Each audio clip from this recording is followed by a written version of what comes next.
we're going to fly the bird free tonight for the very first time. This is always a very nerve-wracking time when you've worked on a falcon for sometimes several weeks or even a couple of months. You got to the point where the night's come that you're going to release it. So the first things you need to check is A, are you in an area where you've got a great view all the way around, just in case the bird does get a little bit nervous and flies further than you'd like. So as you can see, we're standing on this beautiful open field. We can see right the way around for miles. So that's number one. Secondly, you want to make sure that you're not near a road and that you're not likely to be disturbed. You also want to make sure that you've got a radio transmitter on the Falcon. So we've got a lovely transmitter on her here, so she's absolutely, definitely tagged up and safe. And I always like to have an assistant because we're now at the stage where the bird will fly on a line about 100 meters as soon as you call him.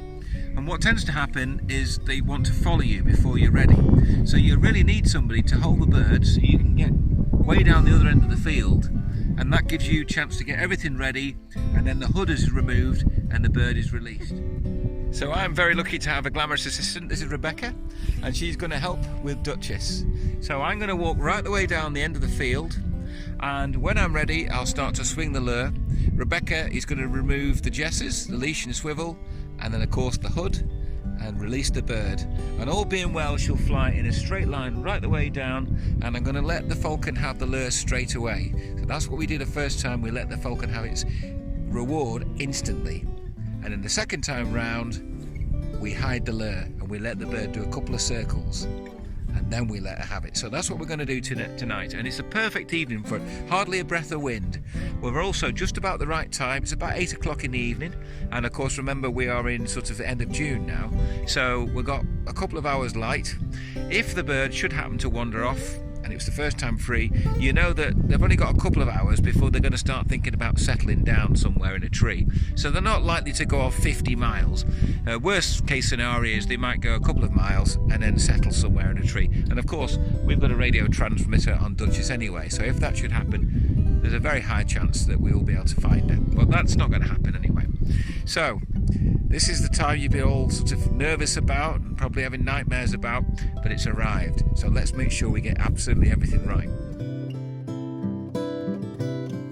Okay, so I'm now going to call Duchess all the way over in a big straight line, and I'm going to let her have the lure straight away.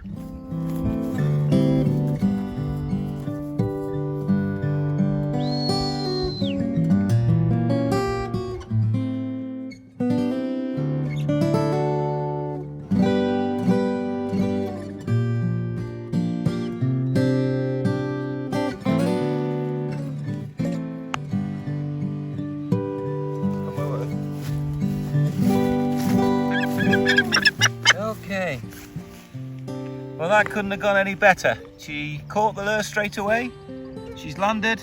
I'm going to give her a full crop, and I think we can safely say that went really well.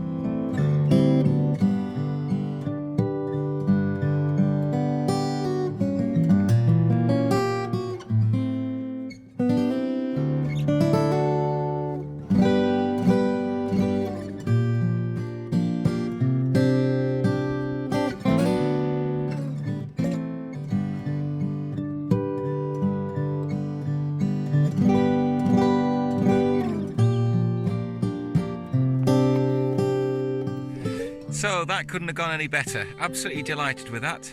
So we've taken you from the moment you get your bird to the moment you fly it free. I think we've earned ourselves a nice cup of tea. Would you reckon? I would say so. Let's go.